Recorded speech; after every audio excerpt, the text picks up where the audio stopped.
So Ryan, he's gonna set his watch to 7 a.m. and he's gonna bank on FaZe Clan coming out on top in Masters. I can have really bad takes because Shinobi can't tell me off because I'm not casting anyway. So That's true. from a distance, bold have of you to really hot assume- takes. See, now here's the problem though, Ryan. You didn't get involved in that thread, so he doesn't even know who you are. Like, you missed your opportunity to put yourself on the map by just like saying some shit about casting that like it goes without saying. Oh Like, my man, he God. could've- I'll be like and subscribe to Hitscan, baby. I'm here all week. Oh, I love you guys. Hey.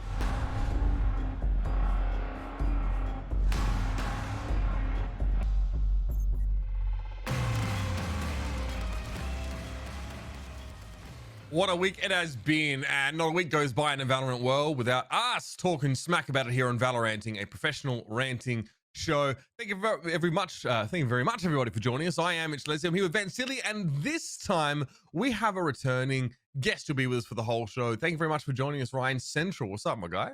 It's good to be back, and we've got plenty to talk about as well. Like literally all of the regions going into Masters 1, legit difficult to keep up with it all. Yeah, I mean, we'll be discussing that. We'll talk about NA Masters, put a bit of a microscope on that, talk about teabagging, and we'll chat to Ballatw later on as well, a recently turned Valorant commentator. Vansili, man, look, it was great to get to cast with you some this last week. It's been a long time coming. How you been? I've been great, man. I think that was the highlight of my weekend, maybe even highlight of my career. So Hey. All right, yeah. take me out to dinner first. How about that? no, man, I think that's good enough. I mean, you got my word.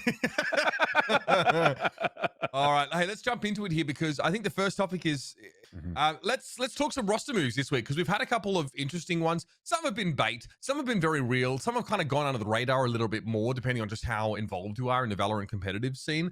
So let's talk about an NA team who is definitely knocking on the door to sort of being a top roster with some really great players that sadly disbands when their opportunities to make it into Masters expire. When you talk about teams that kind of went under the radar, this definitely was like a huge blip on the radar because it was a couple of threads that came out from all the players getting released, and we never had anything official yeah. from Equinox. So Yeah, one after another they came out. It was like text and Mina, then like it was just like individual threads about this team. I just feel that Equinox maybe didn't plan that correctly in terms of their PR, which it came out a few days later. But it's definitely unfortunate for Equinox. I think when before they were even signed, they were the ones that are always winning these monthlies for Nerd Street Gamers under the China Win banner. Yeah. And just to lose that roster and for them to not look, it seems as though they're not looking for a team together. It's just unfortunate to see them break up. I mean, the fact that they're 6-6 with complexity is already concerning in this particular game. I'll admit I hadn't watched this one. Why do this team? Why do they not really make it? You know, in terms of so many of the other sort of tier 2 rosters that rise up. You know, like Cute Fat Boy, Dixon, Tex is unbelievable. Like as far as like an individually skilled player goes, I don't know if there are too many that can stand alongside of him. This guy is unbelievable. Yeah, he's really good. I wish I knew why. I wish I knew why this team doesn't quite gel, doesn't quite make it. It's kind of sad that, I mean, it definitely feels like, gents, I could be wrong here, but they were formed for the express purpose of making the Masters, and it seems like, you know, milling around in challenges is not sufficient for them. Yeah, I agree with that. It's got worse as time's gone on as well, right? Because they were one game away from Challengers 1, but they lost to Envy, which is, you know, fair enough. Not many teams could beat Envy in Origin. Then they lose to Rise, and then they lose to On the Way. And then you're kind of going, okay, there's not really any excuse for that one, guys. So it's a shame because they came fourth in the Winter Championship, the Nerd Street tournament, right before Challengers started, right? So they were on a real nice run of form. They did well in the Renegades tournament. And we can't see how well they did because the games were so unexpected for them to lose. Nobody was streaming them. Nobody was watching a VOD. So all we can do is like look at the stats and go, all right, X player, Y player underperformed. You expect from them, but it does go to show that there's so much competition in North America and plenty of upsets. But Equinox just didn't go anywhere over the past couple of months. Yeah. I think that's the thing. I don't think it's the players that were bad. It's more, like you said, Uber. I think Equinox wanted to build and form this organization, picking up the hottest team that's unsigned right now and try to make it into Masters. But now that they fall short and Masters is just around the corner and there's no way to represent the brand, I guess in their eyes, they've lost a lot of money in that sense, right? So you got to drop that team. You got to try to find something new. But as the players themselves, the competition's tough because it's an open bracket every single time. You lose once and that's it.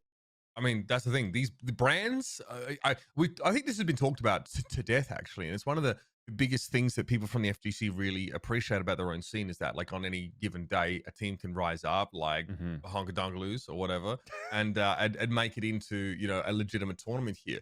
We don't have invites in Valorant, and I actually think this is half the reason why Europe is the way it is in Valorant right now. Well, we'll talk about this later, but with just 3 dark horse teams just slapping more established rosters because of the open bracket nature of this, and everyone's like, "Nah, this is so weird that these teams are going to be in Masters." I'm like, "Yeah, that's how it's supposed to nature of it. Yeah, that's how it's supposed to go." Now, if this was an invitational, your teams that you want to make it through would make it through, but the level of competition would arguably not nearly be as high. So, that's why in Overwatch people play like $20 million for a slot, so their team can never be relegated. But then they have to deal with the fact that their team just gets shit on week after week and don't get any better. So, I'm very glad. It's hard to put a tournament like this together. So big shout outs to Nerd Street Gamers who do this consistently. They have a very robust platform that allows them to actually put on this tournament and do it without the admins just burning their fingers off trying to run everything. So credit that they can actually and they're a grassroots org that can run this kind of tournament that it really enables this to be very accessible, right? To actually be a part of challenges and masters to be accessible. So anyway, shout out to them, and sad to see Equinox fall by the wayside. Hopefully those players get picked up pretty soon. Some of them are just cracked individually. Let's move on. Let's talk a little bit about this announcement that came out of Europe here. We've got our resident European expert on board to really give us the breakdown of this one. David Give me the rumors. Finally actually leaves G2 Esports after being benched for a decent while. Yeah, I mean, a lot of people wondered where David P was going to end up after G2 benched after First Strike. They brought in Zeke, and it turns out that he's heading over to be the team captain and first debut player of XL, of course, a team in the LEC, sort of pretty well known there, and a UK org. So there were rumors about who the rest of this team was going to be. Some stuff happened, and generally speaking, some players that were meant to be on that roster are not going to be on it anymore. And so, genuinely, no idea who's going to be on this roster. I do think that David P is a bit of a questionable player in various ways. If you speak to a lot of Europeans, they will be like, we don't like David P because he can be very toxic. He can just be super arrogant. Right. He loves to be the villain, but sometimes I think he does go a little bit too far. He's brought some of the stuff from Counter-Strike over as well, some of the hijinks that he's been up to. And people would just say that he wasn't a very good player, which is probably the one thing that I disagree with the most. I think he had a really good First Strike. The problem was, certainly that Team Heretics game, he is a player that just likes to keep pushing. If he's in a showers, for example, on Bind, he will look down there. Nobody's there. Let's keep going. There's nobody around this corner. And it's to the point where he has just gone around the whole map and flanking them. You look at a heat map from him playing, it's just literally lines of him just holding that just sounds like a dedicated lurk, mate. That sounds like great information for his team. I don't know what's It's wrong. great for a Sage or a Breach who's meant to be supporting the team, but he's like, no, I got to keep going. I need to find where this leads. So, like, I hope he I think a lot of players have benefited in Europe for being sort of slapped down a little bit. Fear of Looker, dropped from NIP, went to Alliance, played super well. I want to see that from David P. I want to see him as a team captain, kind of not be the villain, just be somebody that works really hard, brings together the best team, and that grudge match against G2 should be really interesting considering where G2 are currently. Oh, mate. I tell you what, I'll put this out there. David P, if you want humble pie, just keep talking shit about Brazil, man. Eventually, you're gonna learn how to maybe just censor yourself a little bit more on the old Twitter box there. But okay, I know the XL org. I actually know some of the guys that are involved and are behind that. So this is great. I mean, I think this is maybe not an org that people expect to jump on in, but like your scene's in a decent spot if like even your more fringe European orgs are getting involved with some of these rosters. So I think that's all well and good. Sounds like he belongs more on a team like FaZe Clan than any other. But I mean, all the best to him. Van Silly, here's a spicy one. This must be fucking bait. I don't know what's going on here, but we have rumors this week, as reported by our good friend Haley with Thoughts. Gotta love to see a report from this man. According to sources, former G2 CSGO player Kenny Shrub has been having a trial with Alliance, as it seemed on an earlier accidental leak. Sources also believe that Kenny S hasn't fully committed on a switch to Valorant yet with options. So, okay, so fair enough. He's not really putting himself out there too much. He's saying, hey, Kenny S trial with Alliance, still hasn't, he's still in a position where he might be able to stay with Counter-Strike. Well, the tweets are pissing me off. Like, Banks, I love you, Banks. Your bait is shit. It's just, it's just, you know what I mean? Like, he's getting pissed about this because obviously, the Alliance news got leaked early, and now he's hamming it up a little bit. Am I supposed to believe this? I think overall, these guys are all playing the game just to add more marketing to Alliance anyways. So I think if anything, it's more clicks to Alliance to get them ready and hyped up for Masters 1, where they finally qualified. I think the whole thing about Kenny S trialing was all just it probably wasn't even him. Imagine somebody just create an account and call him NB Kenny S, because the rumors that NBK not the rumors, but he got benched from OG as well in CSGO. So why not have that rumor of, is NBK and Kenny S, are they both going to switch over to Valorant? Or are they both coming to Alliance? Now you just add more clicks to Alliance. I think this is great. So, yeah. I mean, Link doesn't believe this for a second here, and obviously Banks is still hamming it up. All right, what are your thoughts on this, Ryan? I feel like the Halo tweet is like Schrodinger's player, where he's neither CSGO nor Valorant at this point. He's both and he's neither at the same time. I feel that if Kenny S or NBK were coming over to Valorant, no offense to Alliance, I love you, Mitch, I love you, Banks, but I think they would have probably aimed for some other teams like G2. And I think G2 would waste no time in just booting a player like Piff just to bring in one of these players, right? Because that's the classic G2 move in some Kenny cases. S and Mixwell on the same roster is kind of interesting, though, right? Yeah, it's two sniper players on the same teim. Yeah, and the offense style is different too. Like, I mean, the thing about G2 is, does there need to be any rhyme or reason? No. Oh, we need an IGL. Let's get another Raze and Sova player and see how that goes. Like, that's just G2 across other esports, right? They go out to get milk and eggs. They come back with a Ferrari and an AK-47. That's what kind of team the G2 is. So I just feel like, you see, that's what Dad did. He just drove the Ferrari away. Yeah, he's gone. And he might come back soon. Okay, so look, I mean, so what this tweet actually says, the top part of this tweet says that this is false. So yeah, someone is saying this is false. Kenny obviously agreeing that this is false. Now, what I have found a lot of the time with Halo is that he has a very good strike rate. Obviously, people get a bit funny about leaked journalism. I get it. Like, if I was sitting on an announcement and someone leaked it, like, I don't have a good sense of patience. I would want to literally beat them up. Like, not even being funny. I would want to find this person and throttle them at land. I'd be like, fuck you. This is like, why are you stealing my thunder, bro? Like, but, he had like over a 90% strike rate over like a large number of reported roster moves in the Overwatch League. Now, that doesn't necessarily mean he has entrenched connections in Valorant.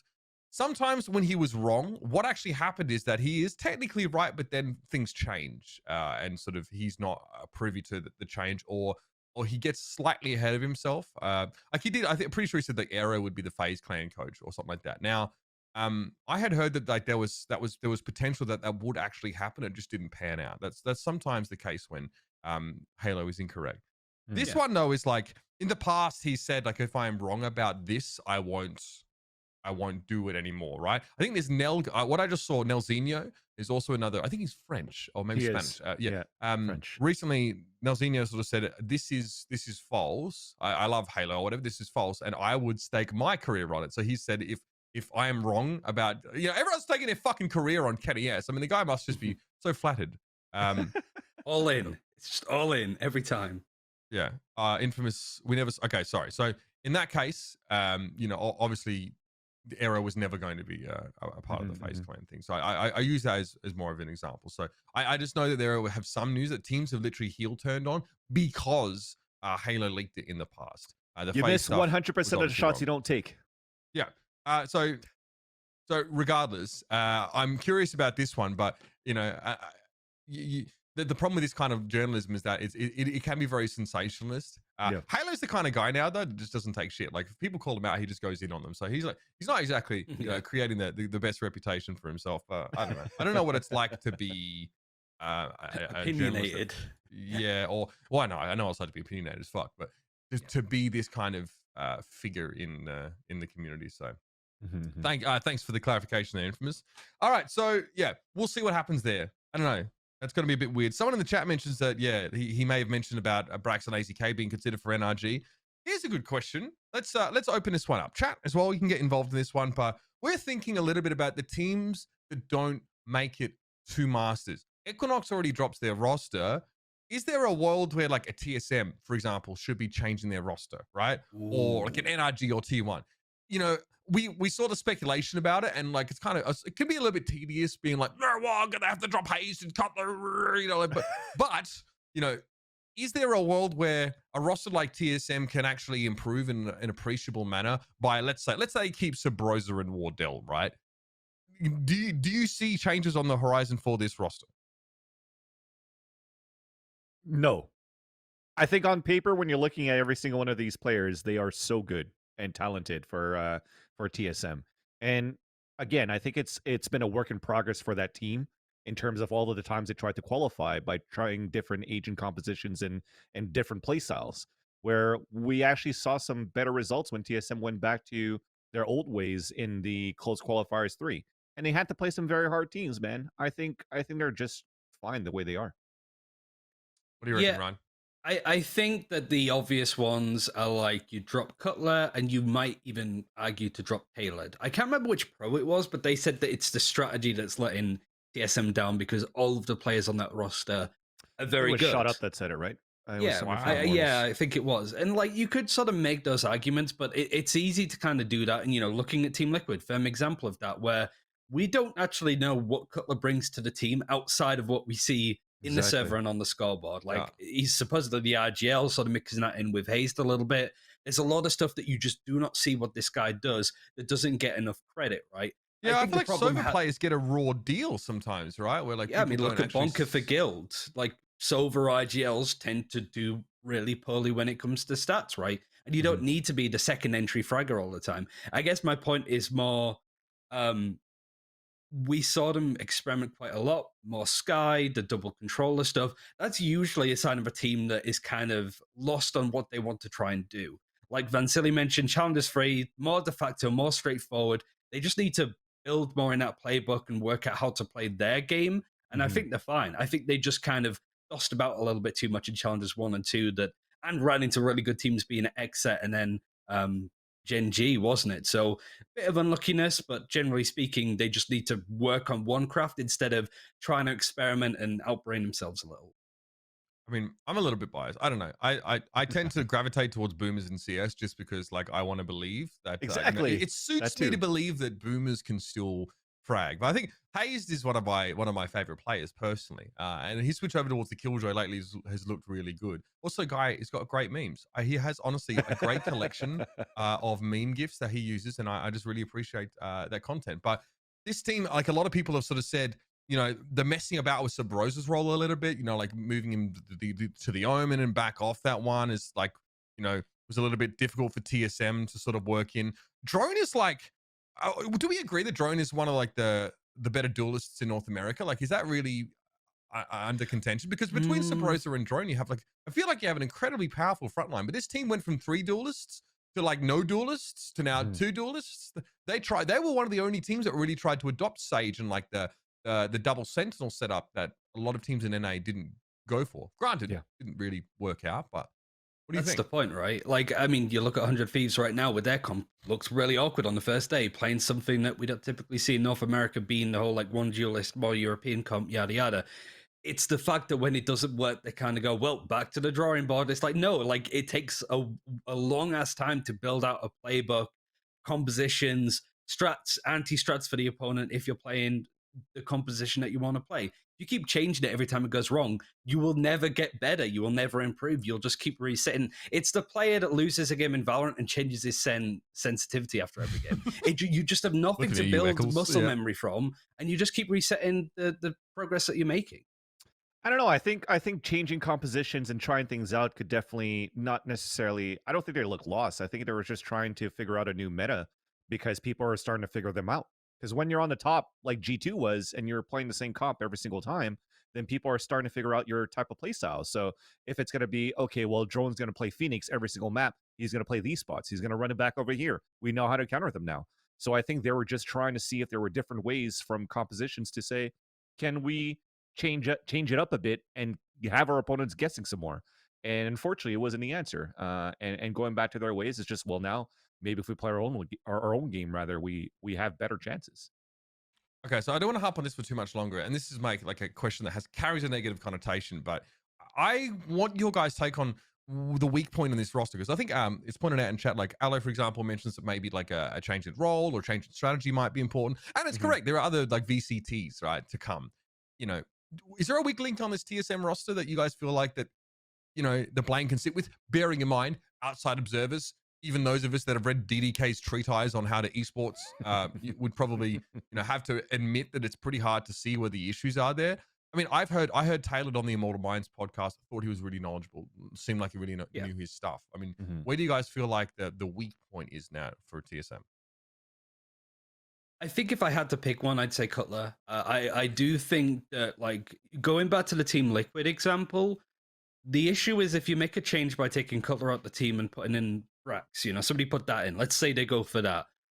You then have somebody that's changing up to an IGL. I'd imagine it would be Hazed, but Hazed plays similar roles to Cutler. And so I think with this roster, you run the risk of, when you say, if you want to put, I don't know, Hazed on the Smoker, you run the risk of taking Sabrosa off of it, right? I think that you got Wardell on the right agent. I think Sabrosa being on the Omen looks the best role, but all of these players are super flexible, but it's a bit of a jack of all trades, master of none, right? So I think you run the risk of doing what Team Liquid did. You drop Eccles, you bring in a Yanpei, and then it's like, this team still doesn't seem like it meshes together. So you have to make another change. You might need to drop somebody else to bring in a proper IGL, and then things start to look well. So I think that I would rather keep this TSM roster as it is, because if you make one change, you probably have to make 3 or 4 down the line too. Yeah. If I'm honest. It's going to become a snowball effect at that point.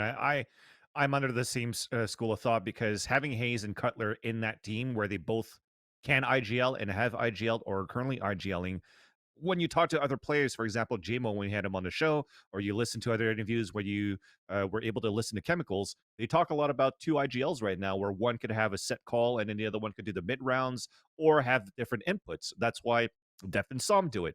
That's why there's also Nitro and Steel with 100 Thieves. So I think this roster on paper, in terms of the roles that is needed for them, it suits them perfectly fine.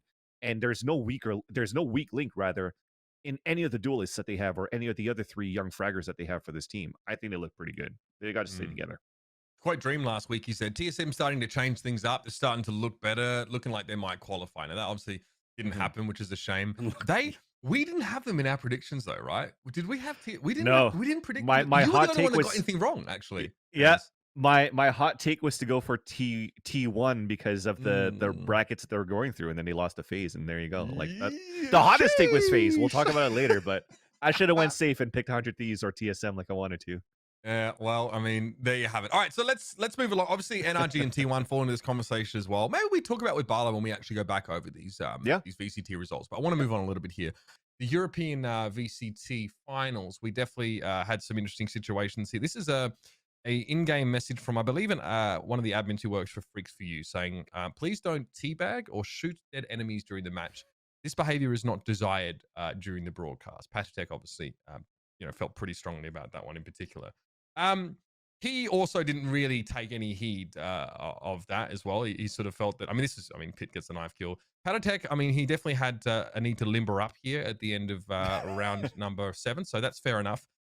But we need to talk about this, because I think it's been there's been a lot of people that have been chiming in on this topic, right? And listen, I hail from an esports scene where this was a hot button topic for a while. Not now. I think people have sort of stopped sort of thinking about it too much. But obviously, for those unaware, teabagging, colloquially referred to, is the act of continually crouching over the body of a fallen opponent to presumably imply a sense of dominance.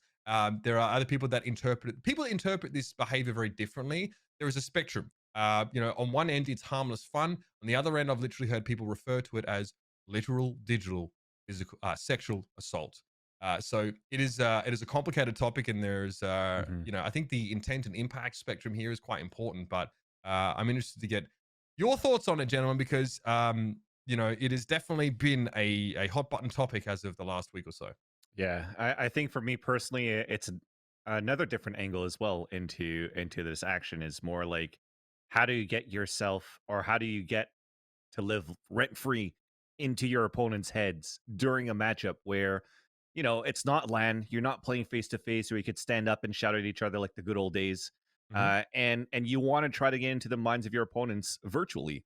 And I guess that's the way that I perceive it in that action right there. But I've also come from a game where I can't do it. Right, I've come from Counter-Strike 1.6 where you literally cannot crouch more than 2-3 times at once, and it just becomes very slow. So what did they have instead? Prevent head glitching, right? Like verting that people. too, exactly, and the bunny hopping with the crouch hopping that happened in 1.6, where people used to bind their jumping on mouse wheel, which I still do today. Nonetheless, when I couldn't crouch onto my opponents or try to get into their minds, what they did have instead though were the sprays, the graffitis. So you were able to spray down your opponent and stuff like that too. And I think that Valorant does convey or allow for you to have a bunch of cool graffitis that you use onto your opponent's body when you take them down. And I think that's still actually quite okay to do in my eyes. I don't think it's I would love to find ways to express for players to get into the minds of the players of their opponents. That's what I want to try to get to. But maybe if it's not teabagging, hopefully they don't eliminate the rest, like spraying a clip onto your opponents or whatnot. You know. What are your thoughts, Ryan? This is a tough one. Yeah, it's classic Streisand effect, right? Where they try to sort of be like, let's not teabag, and then suddenly everybody's talking about it now, and I think it's even been spoken about from like I've forgotten the name of the YouTuber, the one that does a lot of like the esports news. I'm up in his video now. Give me a second. Esports talk, yeah, Jakey and stuff. Yeah. So it's just one of those things where it's got worse as it's been talked about more, right? I feel like they should do what they had in Counter-Strike. You know, that you can only press it a couple of times before your knees give way.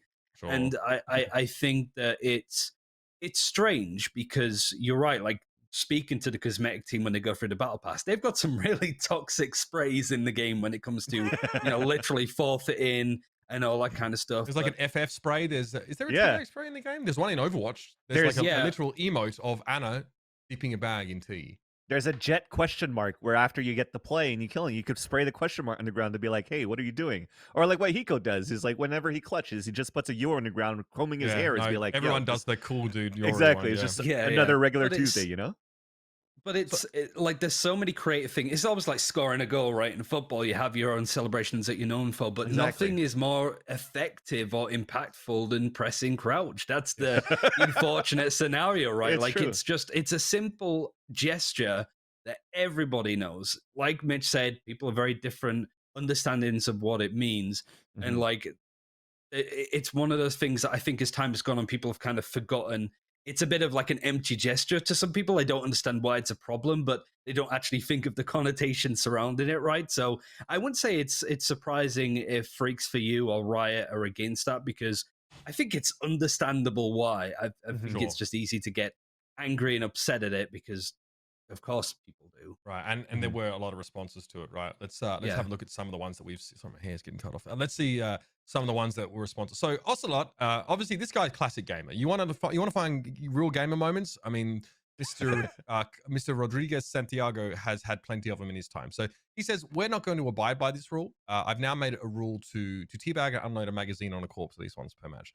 Ocelot, if you remember, was a fantastic mid laner in League of Legends for SK Gaming for quite some time. So very much a hardcore gaming background from him. Now, obviously, he runs G2 and is involved in that. So, okay, that's definitely one sort of end of the spectrum here. Nerd Street gamers play up to their base a little bit here. We always expect NA players to fully respect their teammates and never showboat. That's reasonable. Yeah, I can sort of. I mean, if I couldn't see the GIF, I might think that it was something else to it there, but fair enough. I guess this is just a way to sort of let their players know that they won't sort of be enforcing that, which is fine. It does seem like it is a TO decision, but I would say my guess. Now, I've had the pleasure of interacting with people that have worked at Riot, and there's a whole there's a really broad spectrum of opinions on stuff like this, from companies like that. Like they're quite like, obviously the premium content team and the esports team aren't necessarily talking about what will happen if a certain spray from the battle pass gets used in a certain way, right? Like they can't really sort of foresee so much of this stuff happening. The problem is that whichever way you slice it, there are a lot of people who interpret this as having connotations of like, forcing yourself on someone in a sexual manner. Now, I wish very much that we could divorce that meaning from what teabagging is, but unfortunately, back in the 90s or the 2000s, like there are things that we talked about and we thought were appropriate that are just not, right? Yeah. And this is definitely an example of something that back then was completely acceptable, even people even motioning to do it in real life, whereas nowadays that would get you in a lot of trouble. So obviously we've trended in a different direction, and I hate to say this, like, because I already didn't deal too well with the whole, when I had to understand how intent and impact were connected or not connected. And I still tend to disagree with it sometimes. I think intent is important sometimes, but if Riot don't want that kind of sort of behavior in their game, then they're well within their rights to eliminate it. There's not a technical reason for eliminating repeated crouching in Valorant, because verting and headshot glitching isn't something that you can do. But I think at the end of the day, like there are other ways of trying to establish a dominance, and I'm sure that those can be used. Those that don't actually have connotations of sexual assault. I think that's probably a better direction to go in, just for everybody in general. People don't like having their things taken away from them, but there are more creative ways to do it. The problem is you're right. The Streisand effect and esports are like best friends, and the more that people get told not to do this, the more likely they are going to do it, because gamers are extremely contrarian by nature. I got pissed off. It was like a whole thing in Overwatch. Like, people got pissed off about it. The only reason people do it is because it fucking works. Like, people get mad about it. And gamers don't necessarily get mad because of that connotation. They get mad because they feel like they got clowned on, right? Yes. That's why people do it to each other. There's a video here we've got of some of our friends on, I think, the Spanish language broadcast, actually sort of pantomiming this sort of behavior. I happen to know they got in trouble for this. And you had to be careful. I think we're getting an intersection now of tactical shooter players generally being a little bit less politically incorrect, a little bit less politically correct in some of their inclinations and some of their humor, intersecting with a game developer whose main interest is making the games accessible for everybody as possible. And that's why we get this friction. It happened in Overwatch, right? A lot of classic gamers, in Overwatch, clashed with a cross section of the audience that we never really had access to in gaming anymore. And up until that point, we had the demographic was really skewed towards males. It was really skewed in towards like a very certain direction of person. What we discovered in Overwatch is that a lot of our audience was actually much more diverse, much more broad. And so, there were some things that we didn't really think were an issue at all. Actually turns out that they affected some people and some groups differently. And we had to actually deal with that friction, as the fan base, as we realized, was much more of a wider, diverse cross-section of gamers than we'd ever had before. And that definitely is there's growing pains for those that are used to the typical real gamer feel of a lot of those situations. So there's no easy answer to this. I do want to hear an official statement from Riot on it, and I would like to hear the justification for it. I wouldn't be surprised if they try and have it removed. It's like the way that people celebrate in football, right? You know what I mean? Like the Key and Peele skit, how you can only do like 2 pumps of a pelvic thrust, 3 gets you like a personal foul. It's not exactly. It happens everywhere. You know what I mean? And that is presumably, to try and increase the level of sportsmanship in football. So it's not just you gamers. Yeah, I'd be okay with it being gone if they had to revert to the crouches similar of how they did it in Counter-Strike 1.6 with Valve, where you can't crouch more than once or twice, right? Yeah, that's what I'm saying. The emotes and the sprays, I think, are just perfect right now too. And allowing me to spray a full clip into my opponent probably is going to be one thing that I would like to have like to keep as well, just because I like that aspect of the trash talking. And again, I think it's I understand now where everybody else is coming from too, because I never thought about it from that concept. It was a misconception for me to just think that it was to live rent free in my opponent's minds, but I do understand the other side of the question too now. So I respect that for sure. So I think for me, it's more like when you have people go, we'd appreciate it if you didn't do it because we think that it correlates to all of the negative things that we've spoken about. There are going to be people that go, okay, I'm going to do it more then. You know what I mean? Like people are kind of going, oh, it bothers you, so I'm going to do it. Suddenly becomes like a bit of a harmless action if people don't even really consider the connotations around it to, I am fully doing it with the intention to upset you because of all of the connotations around it, right? There will be people like that. I don't think like Patitech in this tournament, he got told not to do it. He still did it anyway. I think that's just because it's G2 and they showboat and they like to do that. But and it's going to force an actual official ruling on that as well if they keep doing it. Like it's like obviously the admin's asking not to do it. He's like, oh, like I'm G2 baby, I'll do what I want. Yeah, it is one of those things where it's like there is a line that you can go to, but it's just going to be the whole thing where there's going to be a portion of that audience that just pull it into the ground, and nobody wants that. Like there's something that can be done to have people still teabag or do something in the game to assert dominance that isn't kind of filled with really yucky stuff about it, I guess. Yeah, I have. Listen, the longer that I've been in esports and like the larger communities that I've been a part of have grown, I've started to realize that like my experience of this kind of stuff is really not necessarily the universal sort of perception of certain behaviors. You know, in my younger years, I was extremely opposed to like a sanitization or like a move towards PC culture because I was a freaking incel kid gamer. You know, like I think that there's definitely a part of me still that like really wants there to be a good reason for things like this to be removed. But at the end of the day, starting to realize that that if we really want these products to appeal to as wide a range, like it's in Riot's best interest to be inclusive, to appeal to everybody, just from a business perspective. So people do have to understand the motivations behind this kind of decision. You know, I'm not trying to cut my ties with the core gamers at the end of the day, but there might be a direction that this goes in that goes a little bit towards more it becoming PC. So let's see what happens. All right. So before we get back after the break, we're gonna have a chance to chat with Ballatw, who's been on the chat so far.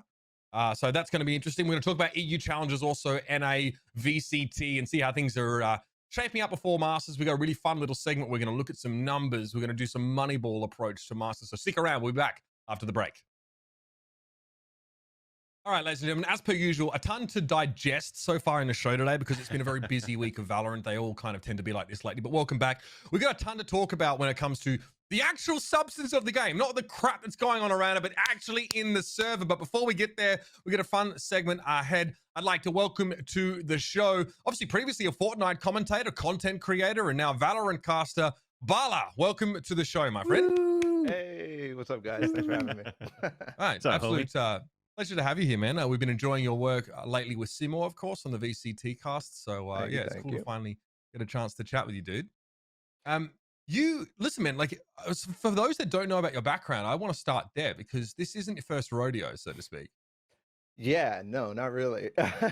Last couple of years have been really, really interesting getting into esports, but yeah, this is not my first rodeo. TAC FPS, my first. I've been here. I've been watching you guys for a long time. I've been watching a bunch of different esports, and then I just started casting Fortnite, which is a real weird way to go when it comes to pretty much everything. But yeah, that's how it went. What got you into that, actually? Because if you said you're watching and following TAC FPS and CS, because I know you're talking about CS a lot back then as well. Yeah. What got you into Fortnite?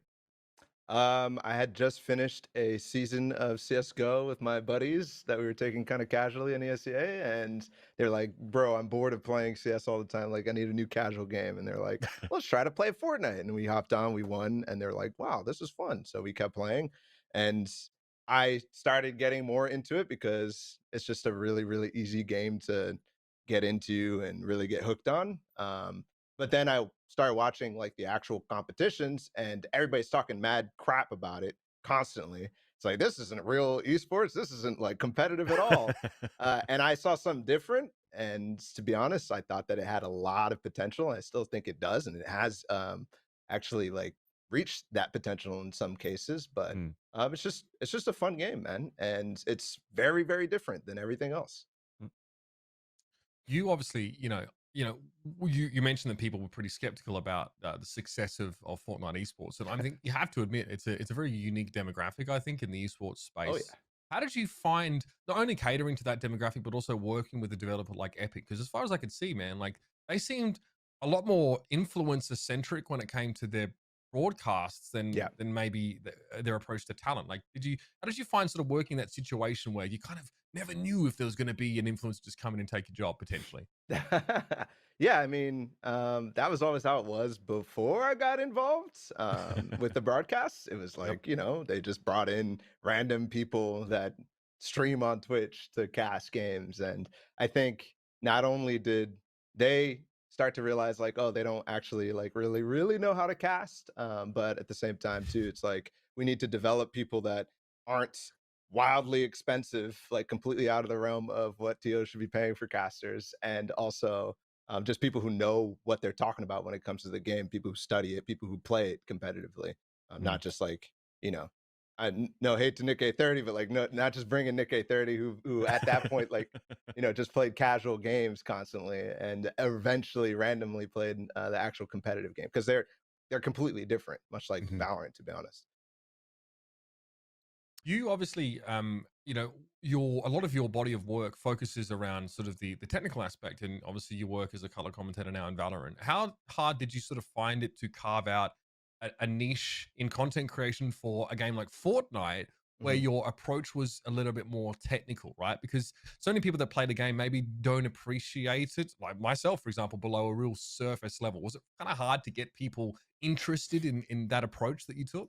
I'd say no. But I think that's just because I was watching, or like I was already so involved in so many different scenes, at least consuming the content, and playing at a high level, that to me it came easy to just do the technical aspect. But the other thing is that the space is completely open in Fortnite competitively, because they don't have that infrastructure, right? They don't have a bunch of casters coming in. They don't have a bunch of analysts coming in and try to make content about competitive. It's mostly fresh, right? So when I started doing it, I was literally the only person watching games, now analyzing games. I was the only person, which might speak to something, but it was pretty easy. And there's obviously a huge hunger for that in that scene, because well, it's just natural if you have an esport that people are going to want to watch that type of content. So there's also that entire aspect. Like YouTube is massive in Fortnite, so no matter what, you're going to have an audience if you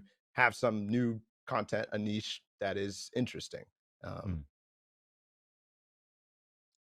Tell us how you transitioned over to Valorant then, which I feel like at least outwardly definitely has a bit more of like a hardcore focus, especially with how people follow the games and how they develop opinions on teams and players.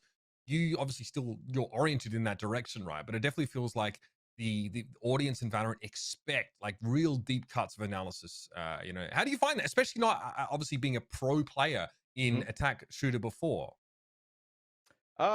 Well, I have a lot of experience playing. I've played for over 10 years of attack shooters, even actually probably like, I don't know how many years it's been now. It's too damn long. Too damn long. And I know the concepts, I understand them just at probably a lot more than the viewers themselves and other people as well. So like it's not that difficult to me to understand the concepts of what a default is, why you're doing a default, because I've been in IGL, I've written strat books, I've done all this stuff before. So it's not that hard in my mind. It is difficult because everybody's dealing with new concepts because of Asian compositions and the amount of utility and the maps and all this different stuff. But at the end of the day, it's the same old type of game, right? Yeah, sure, there's different aspects, but at the end of the day, it is attack FPS. So fundamentally, still much the same as other attack FPS in that regard. Ryan, if you have a question, feel free to fire it off. Otherwise, we'll start sinking our teeth into some more in the show. Yeah, I guess long time listener, first time caller. Hey Bella, how you doing?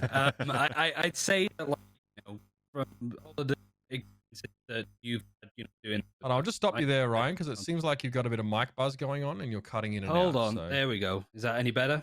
Yeah, sounds good. Carry on. Okay. So, I think you have a lot of high content on Counter-Strike, stuff that like Launders and Hawker might do, for example. You did stuff with Fortnite. You've got people like Jane that used to do stuff in Overwatch. He's playing fucking What Control now. I think he's even given up at this point. But like, what would Valorant need to sort of get into that position where esports content would work? Because I personally feel right now, other than the podcasts and shows like this one, there doesn't seem to be much interest in that.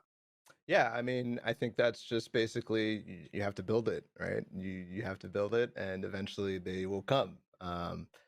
Right now, it's really hard, yeah, sure, to make content about a game because there's no replay and you have to watch a VOD. But like at the end of the day, it's still there.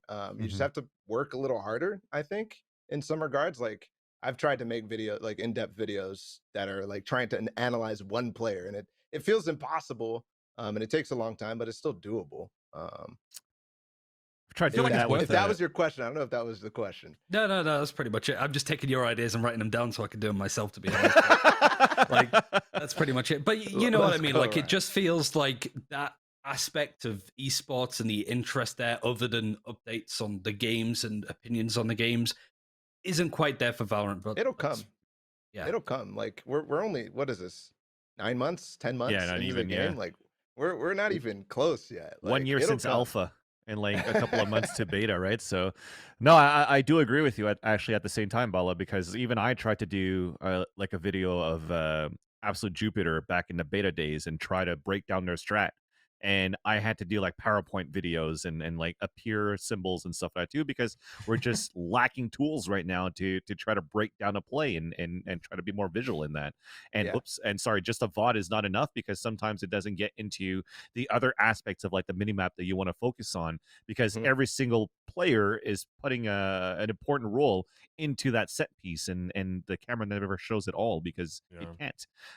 But definitely I do agree that you have to start somewhere, but it's hard, man. It's long. There's such a butterfly effect, I think, in terms of what happens on a map in a given round, right? Yeah. I mean, I think DDK basically outlines that in his little magnum opus, so to speak. So, it's always hard to get to understand like the implications of one particular thing happening across the map. And sort of going from there. Bala, we're going to have you stick around, man, because we definitely love some of your insight when we sort of go through some of these matches. I know that you, in the course of your work, you've been following them along with them closely, that's why we got you here. Big week, obviously, as we saw the VCT wrap up here, and we have our teams for Masters. So the teams that advanced for Masters, we are 3 out of 4 on predictions in terms of the teams that made it through. The only person to get it wrong is the self-stated analyst Van Silly, who actually predicted T1. Veli, unfortunately, isn't here to gloat about the fact that he called FaZe Clan to make it through, and I shit on him for doing that, and now I have to eat humble pie. So thankfully, I love dessert, so that's not a problem. But LG, 100 Thieves, FaZe Clan, and Gen G make it through. Guys, let's get some initial thoughts on maybe the surprise names that are in that top 4.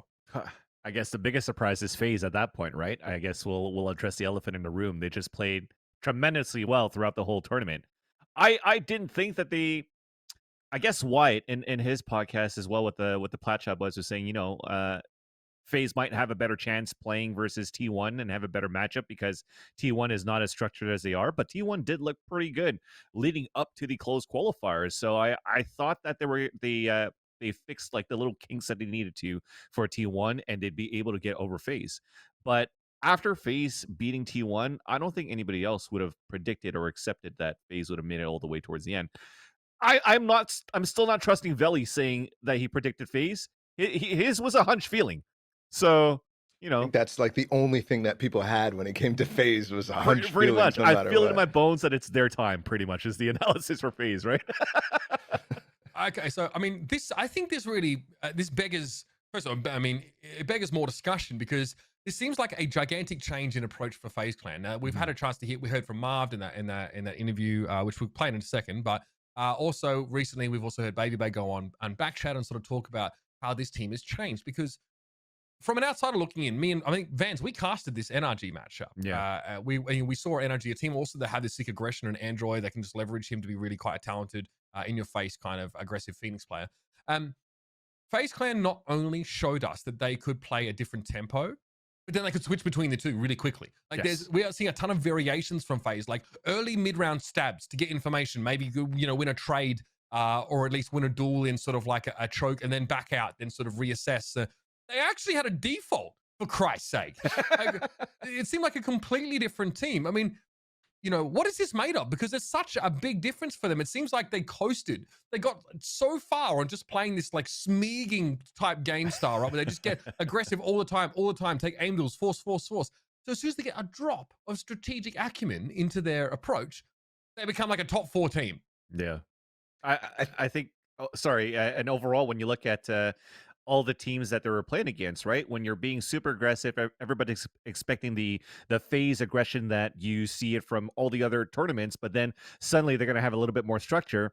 I've noticed that every single team that they played against, they were kind of guessing, trying to figure out what they could do against FaZe. They don't know if it's going to be a round where it's going to be BBB pushing towards a certain extremity, or is it going to be the other extremity, or is it going to be Corey instead, or is it going to be a double of BBB and Corey? And as I mentioned that during the broadcast too, is when those two guys die, you still have Zachary and Marv that are still able to pop off whenever they needed to. They just didn't need to because Corey and BBB just did the job for everybody. There's a thing with FaZe that in basically in Challengers 2, which is when they made it back through and they started playing against, they played against Sentinels, they played against Xset. Was it Xset? No, whatever. In either case, they had this mentality that they're going to try to take it slow. They're not going to go as aggro in Challengers 2. And it actually looked pretty decent. Like they got a couple rounds on Sentinels on attack, and then they fell apart on defense both of the games.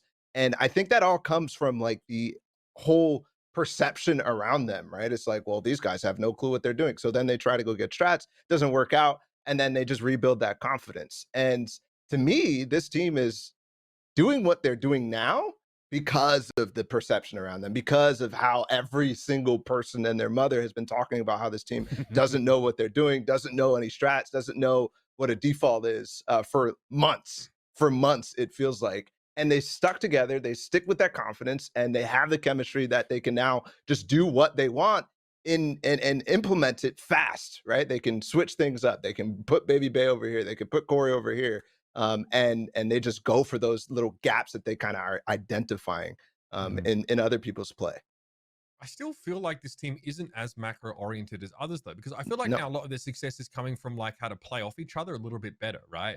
I think with Zachary on the breach is like enabling Baby Bay to do the most disgusting of things. And obviously also, like Rourke is continuing to provide that information.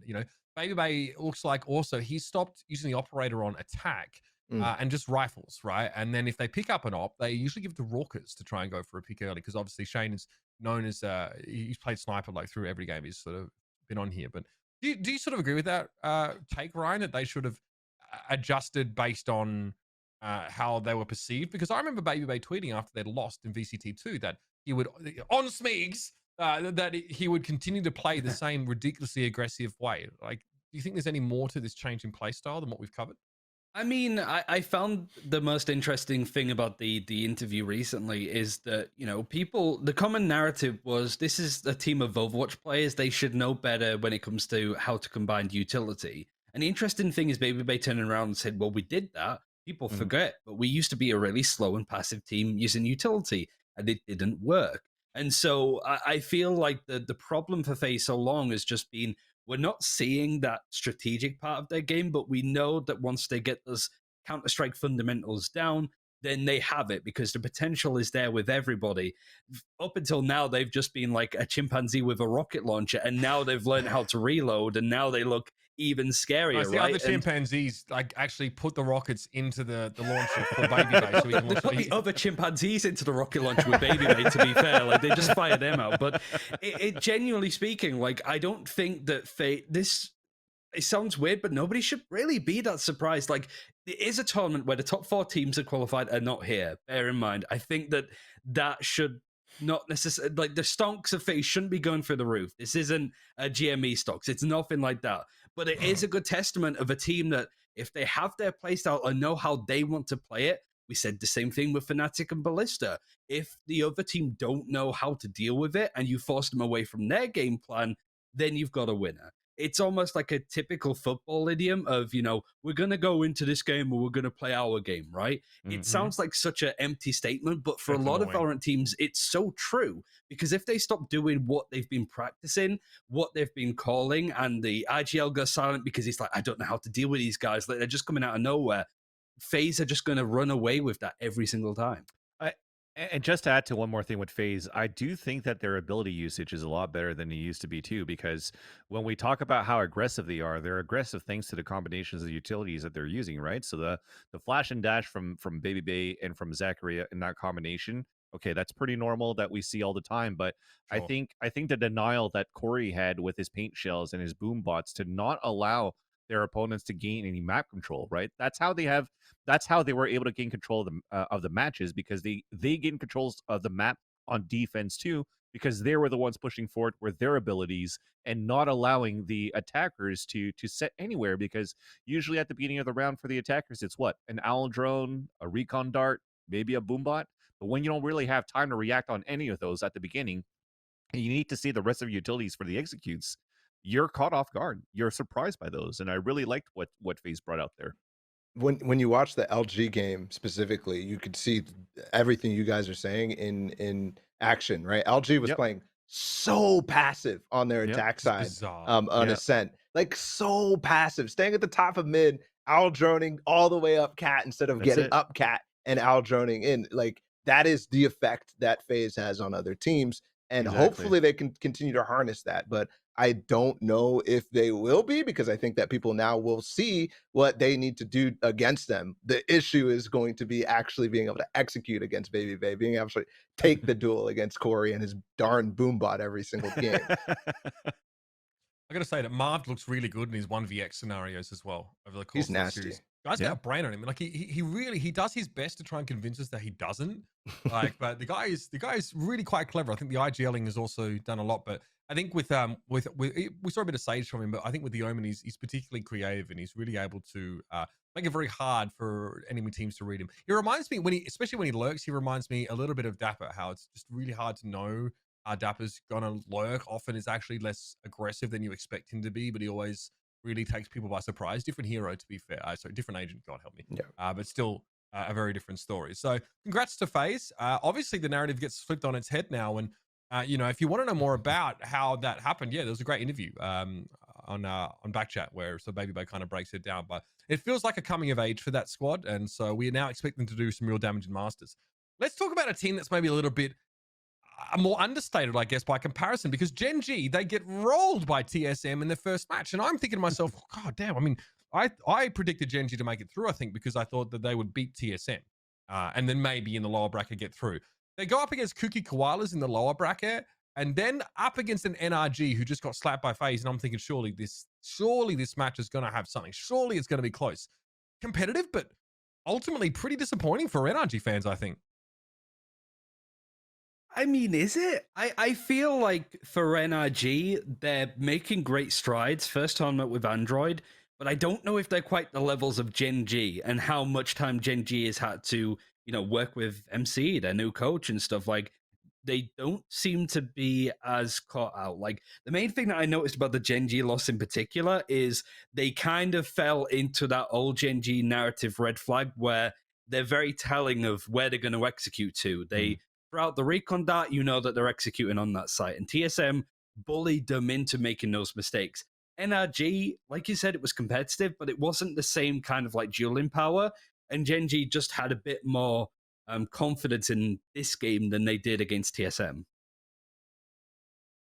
I guess that's what's telling, right? Sorry, I was going to say it's really about that confidence for Gen G too. I guess because you have the jitters too. You're getting pretty close to trying to qualify into Masters.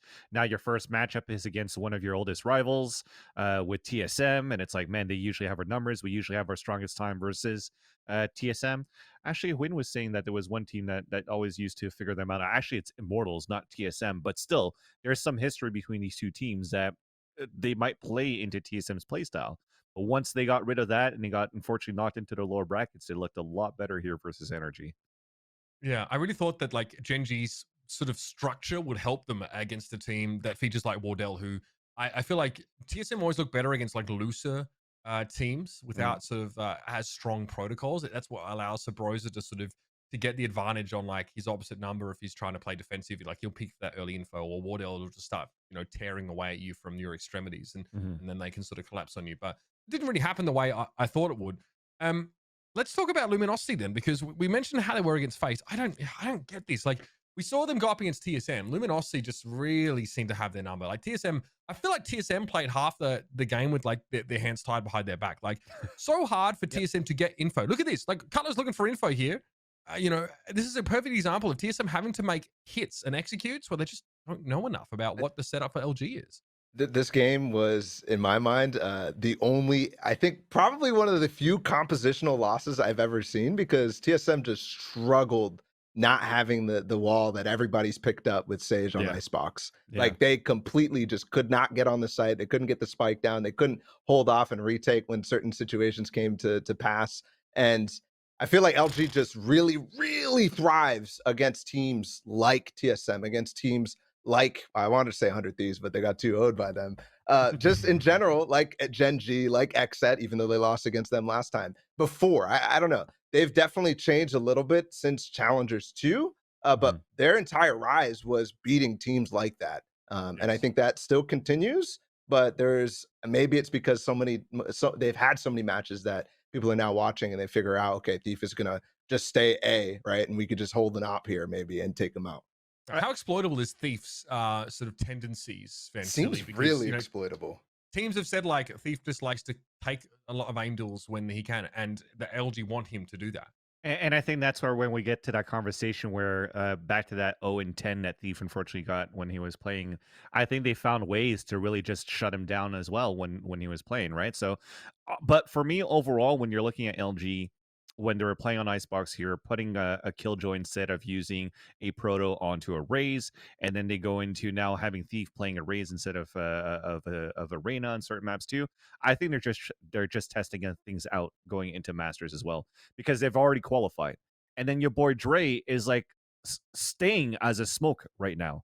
So I think they're testing to see if they could try different types of roles for these players. Stellar on Duelist is weird. Exactly. Stellar played a Phoenix at some point as well, and that has changed because he's playing Phoenix on Ascent, right? So they are testing the waters, and I think the results, yes, they weren't positive for them, but I think it's still a good direction. You don't have any other stages to try it out right now, right? No, I mean, you have stage 2 challenges, I guess. Well, yeah, exactly. but you test those out now to see if it works out for Masters, and I wouldn't be surprised if going back to Masters, it's going to be like, okay, well, we tried out something a little bit more passive, a little bit more constructive here for Thief. It doesn't pay out.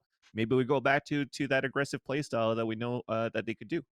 What's their weakness right now? Because Luminosity look really flat when they go up against FaZe. Ballatw, Ryan, you kind of highlighted that. Ryan, what is the weakness for Luminosity right now? Because they looked way too fallible in that sort of upper bracket final. Yeah, I mean, this was the first tournament with the recent Reyna nerfs in them. So even if you can still see Thief perform on it, we've seen other Reynas still be able to perform on this agent post-nerf. But if it does force LG to change, then it forces them to... It's not just an agent change. It will change up, like there's a bit of a ripple effect to everybody else on the team. And they're going, well, if we're making changes, let's move Dre over to play the Omen, which looks really good. But again, it's putting Stellar into these positions where he's playing multiple agents now.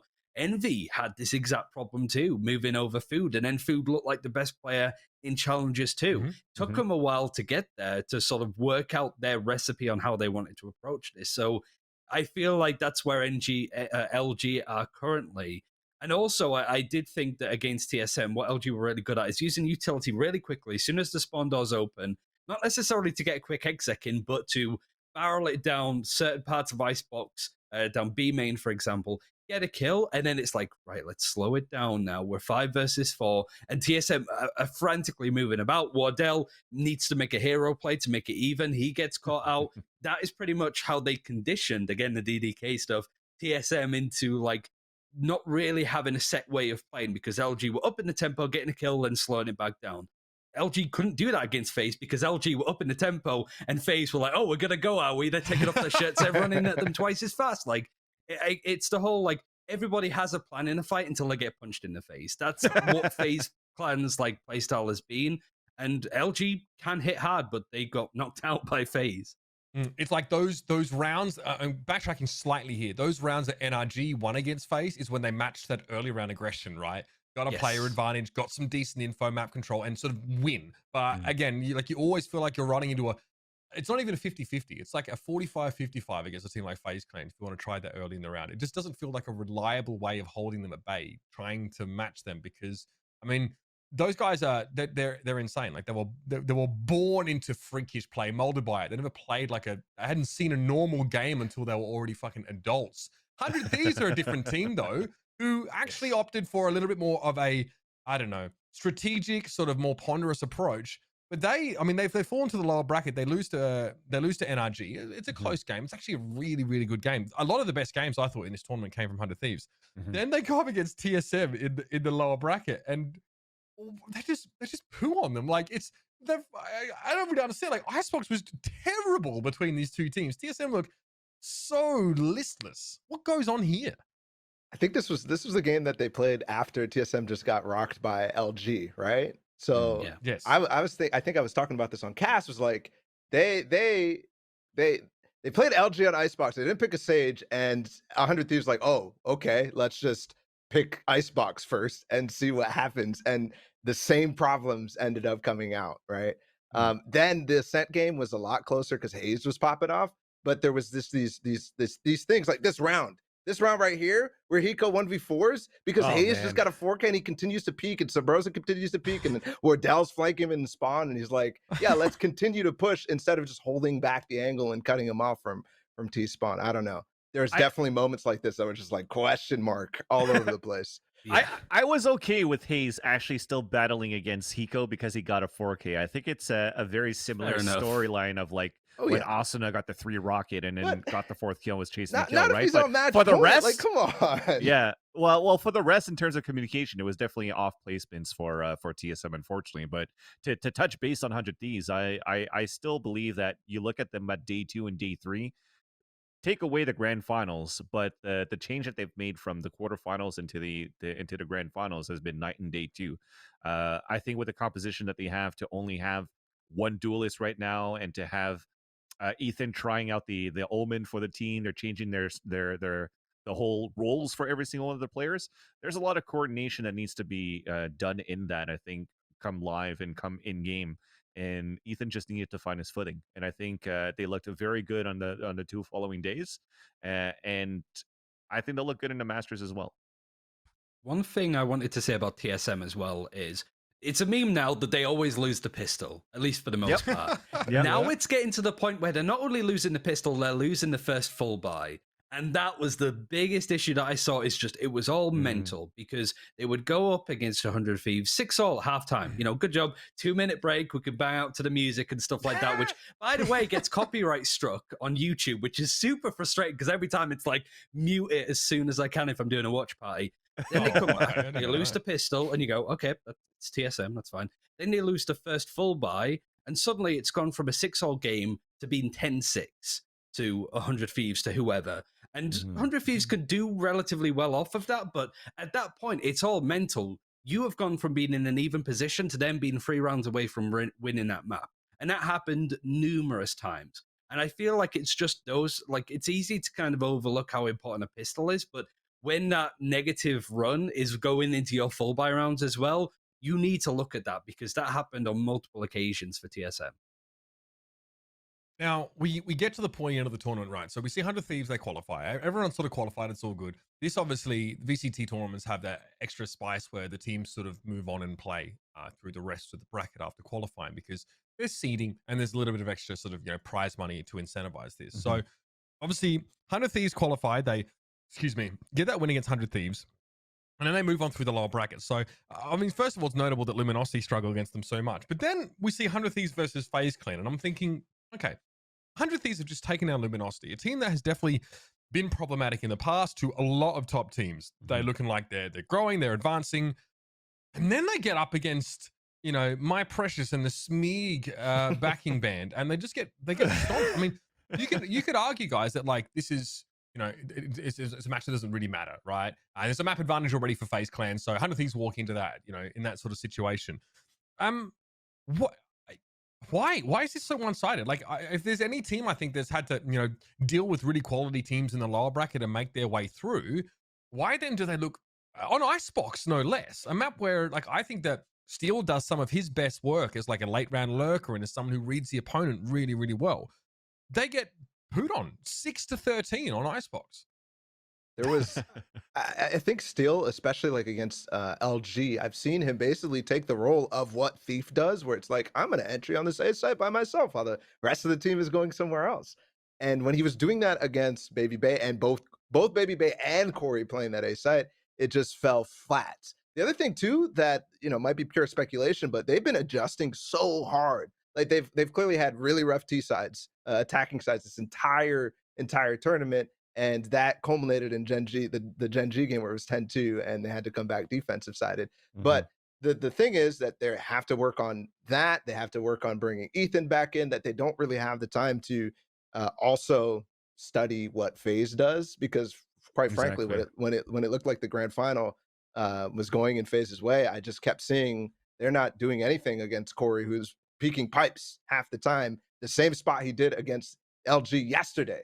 So it felt like they just were not prepared in that regard, yet everything else was also coming up at the same time. So maybe it was like a time thing because they were playing so many games in the lower bracket and at the same time having to work on a lot of other issues. There's just so many could adjust like at once, right? In a short amount of time. And I think maybe for 100 Thieves, it's kind of like what Sentinels kind of like tasted versus Immortals or versus an LG when they first started playing Icebox at the same time, right? Where they're so used to a certain play style or used to how a team certainly plays, and then suddenly the flip has switched, and then they get caught off guard. They'll go back, reassess that, and it's not going to happen twice for FaZe at that point versus 100 Thieves on a map like that. How legitimate of a threat are FaZe Clan then in Masters now? Like how has your opinions changed of them going forward? I think they're a big threat, man. If especially for FaZe, especially against teams like 100 Thieves, like XSET, like Gen G, that play not like the LGs, like the Immortals, basically. I think Sentinels is going to be the one team that is very prepared, but I have not yet seen from those teams that I listed proof that they're ready for this contacty information play style that these guys play, where they're very reactive on their default more than anything else. I guess we'll look at the bracket a little bit later too, but I feel that maybe a team that would be ready outside of Sentinels for a team like FaZe would be Envy. I think Envy with the type of IGLing and theory crafting that FNS brings to the table is definitely going to be ready after seeing how FaZe played throughout this whole tournament to know how he adjusts their play style versus FaZe. Well, you're right. We'll have a chance to think a little bit about Masters in just a moment. In fact, right now, but actually, before we do, I do want to play this. So we get an interview from Marv at the end of this, which is great. Nice job, Van Silly, for getting on camera and getting a bit of info out of him. He gives some info. He sort of does and doesn't. I mean, have a look at it. Decide for yourself. This is what Marv had to say after FaZe end up taking the entirety of ECT3. It happened. I think there's a very big misconception and where people think we just rush sites and rush up wherever we want to go. But honestly, we did do that in the beginning, but we did change it up. But I feel like we have a lot more gears, you know what I mean? We have different gears. We can go fast, we can go slow. We know when to go fast, we know when to go slow, depending on all the abilities that they have and this, that. But I feel like we're like an all-around team now, I feel. That's a sentiment that's definitely echoed by, I think, Raucus, where he says like he's really happy that they're able to play a little bit of that slow style and sort of not look completely clueless and sort of reluctant. There's one more I want to show you guys. It's where sort of Marv talks about their pick and ban philosophy about what they want to play and what they don't. I feel like for me personally, I never look at the other team and I'm like, oh, they're good at this map, they're good at this map. Like, what do you mean? I'm good at this map, I'm good at that map. So it doesn't really matter what you're good at. I'm just gonna ban what I want to ban, and then we're just gonna play. You know what I mean? I mean, a modern day poet is Marv. Plenty of great insights from him there, but I think it kind of boils down to FaZe, thinking much more about their own style. Does this come to bite them in the ass at any point, though? Before we move on, this is my last question. Does them just being so self-oriented mean that they might struggle to adjust to teams in the way that they play in the future? Absolutely. And I think we saw that in challengers too. I noticed this with FaZe where they're like, yeah, we're just going to pick whatever. Although, to be honest, it doesn't even feel like that, what Marv is saying, because I'm seeing them pick literally the best map for the other teams like every single time. It feels like they're challenging them because they picked Haven against Sentinels. They picked Icebox multiple times against, LG, who everybody's like, oh, scared of LG. And you expect these things from them. And I think it's a confidence play again, but it will bite them in the ass like it did against Sentinels in Challengers 2 to me. I still think that boy Marv, man. That boy Cold, man. Well, I still think that no matter what, if you want to play into your opponent's maps, I think that's pretty cool too, because it's a best out of 3 anyways, right? So technically, if you're going to pick your map or their map in your pool and beat them to it, then the morale is on your side and you gain that momentum. I think it's a nice attitude and a swagger to have, which is something that TSM and Sentinels always had when they were walking into their matches going into the early days of the game. So I kind of like that attitude. I will it bite them in the ass eventually, but I still think that they're a team that's going to be able to bounce back from it too. Well, keep your eyes on FaZe Clan as they're going to go up against much more staunch opposition. I'm sure the game will change. You know, the way that the approach to Valorant will change as well. Teams are going to look to mix it up in Masters, and we can move on to talk about that now because it's coming up really soon. It's in 2 days' time, and just now we've had our talent announcement for Masters. So that's been great to see some of the faces that are going to be involved in that event. And I believe maybe some congratulations might be in order. As Thank you. I try. And does Veli. Look at this Valoranting representation. Let's go, fam. Hell yeah. Big shout out to Do Not Peek and Valoranting to have the representative, which is the Uber in there. And I guess the guests now too, man. Well, wish you guys were all in there. But, you know, I don't want to say more. No. Listen, man, I think, look, I'll do my best for you guys. Deserved. Yeah, obviously, look, Potter gets to get involved here. She's been an analyst in Counter-Strike. She's also competing on this EG squad. So I can't wait to hear some of the insight that she brings in there as well. Yeah. Riv makes his return here as well. Obviously, Riv was on doing Twitch Rivals recently. So if you enjoy his commentary, you can go back and check some of that out. You know, with DDK and Sean getting involved. Smix returns as well, which is great. She's always so fantastic as an addition to the show. Esports Doug is in the mix, or Doug Cortez. He's changed his name to now. Doug Cortez, El Guapo. Okay. And also Bok as well. Looks like Bok will be acting as the desk host. So correct. Yeah, that's awesome. I can't wait to see this show. It's going to be fire.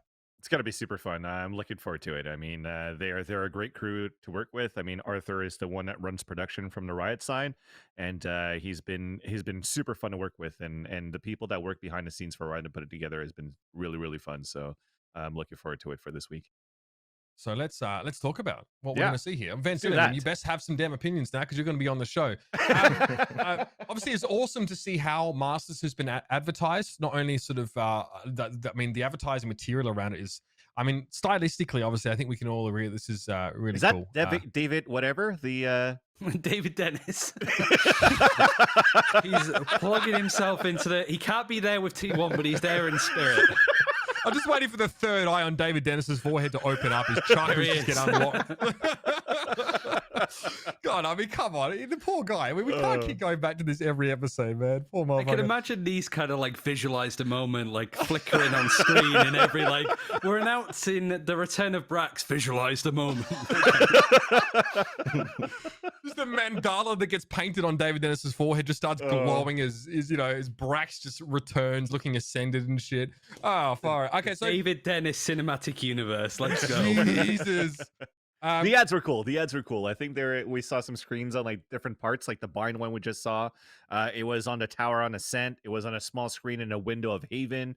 And this just it's cool to look at it this way, but I think the potential of, you know, the sponsors when LEC has MasterCards on the banners and stuff like that for the League of Legends, I think that'll be really cool once we start integrating the sponsors into that as well to continue to grow the scene.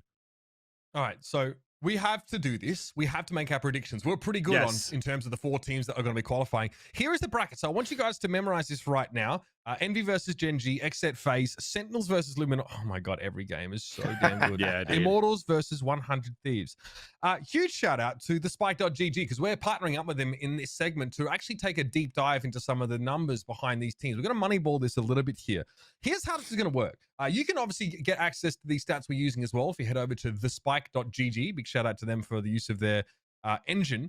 We are going to make our predictions on the team we think is going to win. All right, pretty straightforward, but we're going to try and back this up with some of the numbers there. The stats maestros over at Spike.gg have developed an aggregate score to sort of rank a team in terms of how they think they're going to perform. So we're going to have a chance to sort of draw on that a little bit more. So let's go from the far right side, as everyone sees. Barla, you get a chance to choose the one team that you think is going to get first place in NA Masters. Ooh, first place. Okay. Yeah. I'm gonna go with Sentinels actually this time around instead of probably what I wanted to go with, which is 100 Thieves. I just think they're going through a lot of different changes right now, but Sentinels looks good and they're continuously improving throughout of 2021. I think they had their growing pains already at the beginning where they played against LG, they couldn't figure it out. They lost the Winter Championship in a best of 5, and now they moved through challengers in a dominant fashion, like to get first the first time and beat out Immortals, who looked unstoppable, to fix their issues against LG, and then come out and get second in the second challengers is really nice. Now, these stats come from challenges weeks 1 to 3. Sentinels, I mean, the system here has them pegged at number 4 here, guys. I mean, number 4, that seems a little bit lower than I would have sort of expected. Yeah, definitely. I think that, you know, the team that I do think potentially has the balls to win it would be the team that they lost to in a Challengers 2 final. But I think the Sentinels have been really good at when they get slapped down by a team, they come back stronger. It's the whole Dragon Ball Z Saiyan sort of thing where going down to the losers bracket. I feel that there's genuine... All of these teams could honestly win it, I think, if they just have a really good set of days. I don't think it's beyond any of them to surprise everybody going on, which might seem a bit of an obvious answer or a bit of a bottomless answer. Spoilers? It is, yep. I think for me, I feel that 100 Thieves aren't quite there yet, but I see them like being the best team in North America if they stick with the composition that they're running. But, you know, they got Ethan. That is much more important in the long term than a short-term win in a first strike. So I think that having them at second is maybe overstepping it a little bit, because I do think that, you know, numbers based on previous performances, sure. Yeah, but I mean, I feel like they're still working themselves out. This number goes, I think it starts at 1. I think 1 is sort of the lowest that it is here. So, okay, so I think this is based on sort of the numbers and their performances there as well. So individuals. This is a system that grades players and teams in terms of sort of a ranking. So it is relatively complex, from my understanding. I'm not going to try and explain it to y'all right now, but I'm sure that Ryan he's thinking of his team. So I know Good your delay. prediction. You got it. Let's go. I'm gonna go for an off the ball answer. I'll take whoever's left just to see if I can like do it that way. But okay. Vansili, what was your prediction? Because I don't want to take yours. Sure. Mine is gonna have to be Envy. I feel that Envy just looks very, very good since Challengers 2. They went back to, you know, I think they've tried things out by having Mame op a lot with the Jet on a lot of maps, and you see that they were struggling a little bit. But once they got back to their regular, okay, let's have Mame op as Omen from this map to this map. Let's put Caboose back on a Raze. Let's put Food sometimes on a Phoenix. But Crashy's also the type of player that has had some high ACS records, headshot percentage for everything that's been tweeted out from the Valorant North American Twitter account. I think Envy looks very, very good and ready to win. Finally, like the biggest event for them up to date, which is going to be Masters. Okay, I mean, Envy coming at number 1 based on the Spike.gg's rankings here, their predictions. So pretty safe, classic Vansili, safe answer. I went T1. Remember that was safe. You went where that was safe, and guess where that got you? Huh? I guess I'm gonna jinx them now. I feel bad. Sorry, Envy. By now.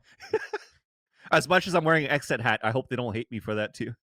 I mean, it's been a while since we've seen Xset. I look forward to seeing them jump back in here. I guess it's my turn. I guess I can choose a team. All right.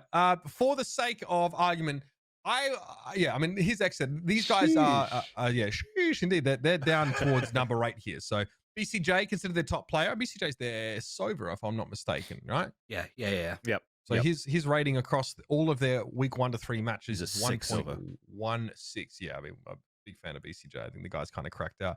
Yeah. All right, I think that Immortals are actually going to do it, and the reason why is that I think these guys are like insanely adaptable, and people keep doubting them. People keep underestimating them. I think they actually have a pretty comfortable road through. So they go up against 100 Thieves first, right? I think they can handle 100 Thieves. I think that we get a Sentinels Immortals upper semi-final that is incredibly close. But I think because it's not a best of 5, I actually think the map, the way the picks and bears, it's not a best of 5 in the semis, is it? No. It's a best of 3, right? Best of 3 still, yeah. The way Immortals and Sentinels map pools interact, I actually think that that favors Immortals there. I think the way that Sentinels will have their maps banned away. I had the notes here, but I don't have them on hand right now. I think that, yeah, it's a little bit of a rough one for Sentinels in terms of how the map pools intersect. So yeah, it's usually like a set an icebox in there when they fight against each other, right? Yeah, it's always the same maps, right? And in the past, okay, here it is. Yeah, now I remember. Icebox always comes up. Icebox is the make or break map always. Correct. In that matchup. And I think that Immortals are extremely solid on that particular map. And I think if they win that one, then yeah, they get through that. And then I think they obviously get through 100 Thieves beforehand. So I say Immortals, a little bit off the wall here. I think that team ceiling is unbelievably high. Bet you Ryan takes LG. I'm not going to take it. Who's left? Really, look at Apes Together Strong. We're going phase. We're going phase. I said earlier, like, we shouldn't maybe like have our hopes too high, but I do think that, like, again, judging off what Baby Bass said about the matchup with Envy, it favoring phase just for their playstyle. I do think that Envy, whilst they dominated and looked so good in Challengers 2, whilst all 8 of these teams were in there, I do think they have a risk. I mentioned it before. First Strike, they kind of fell out of the semifinals with a bit of a whimper. I think if there's any team that's going to punish that, it's FaZe Clan. I think Xset is probably one of the weaker teams. Like Xset, Gen G are like on par. They could have a really good day, and they are getting better every time we see them. But we're not quite seeing the same amount of versatility out of them as we are the other 6 teams. So I think I'm going to sort of plan in for FaZe Clan because I do think that they can beat Xset. I do think they can catch Envy off guard across all of the maps that they play. And you know that all of the other 7 teams in Masters are watching as much as they can on FaZe Clan just to make sure that they don't get caught out. It starts in 2 days. I don't think they have enough time. I think they can make out like bandits. Good news is that it's double elim finally, right? So that's right. Yeah, we're best of 3s double elim. So there is definitely like this is why I kind of rate Luminosity and Immortals and Sentinels to a degree as well, because they all, like, back when we had like the winter championships and stuff, they were all double elim brackets that these teams had to fight through. They just got better and better by playing against each other over and over again. I think those 3 are really sick. So Ryan is going to set his watch to 7 a.m. and he's going to bank on FaZe Clan coming out on top in Masters. I can have really bad takes because Shinobi can't tell me off because I'm not casting anyway. So that's true. From a distance, have really hot takes. See, now here's the problem though, Ryan. You didn't get involved in that thread, so he doesn't even know who you are. Like, you missed your opportunity to put yourself on the map by just like saying some shit about casting that like it goes without saying. Oh like, my man, God. I'll be like and subscribe to Hitscan, baby. I'm here all week. Oh, I love you guys. Hey, this is great. We've got our predictions here, ladies and gentlemen. So clip it, ship it, and you can use it against us regardless of the result at Masters. But one thing is for sure, the excitement is reaching a fever pitch to see the very best teams in North America battle it out. Let's wrap this up here, ladies and gentlemen. Thank you so much for joining us yet for another edition of Valoranting. Bala, absolute pleasure to have you on the show, man. It's great to finally get you here. And yeah, we look forward to seeing more of your work in the space going forward, dude. Thank you, man. I appreciate that. Thanks for having me, guys. Remember, everybody, you can keep up with all the goings on over on Twitter at DNPeak. That is the Twitter handle for Do Not Peak. Of course, now Valoranting has its own YouTube channel, so you can find that there. I even did a cute little intro video. I think !Valoranting probably still works in the chat if you want to go there. But yes, it should be youtube.com. I assume /Valoranting. I think I've got that right. Next week, we're going to be back 11 a.m. PDT, and there will be plenty to talk about because Masters will be well and truly underway, and we'll be able to see if any of our predictions have survived the test of time. Until then, ladies and gentlemen, thanks for joining us. Have a good one, and we'll see you next week.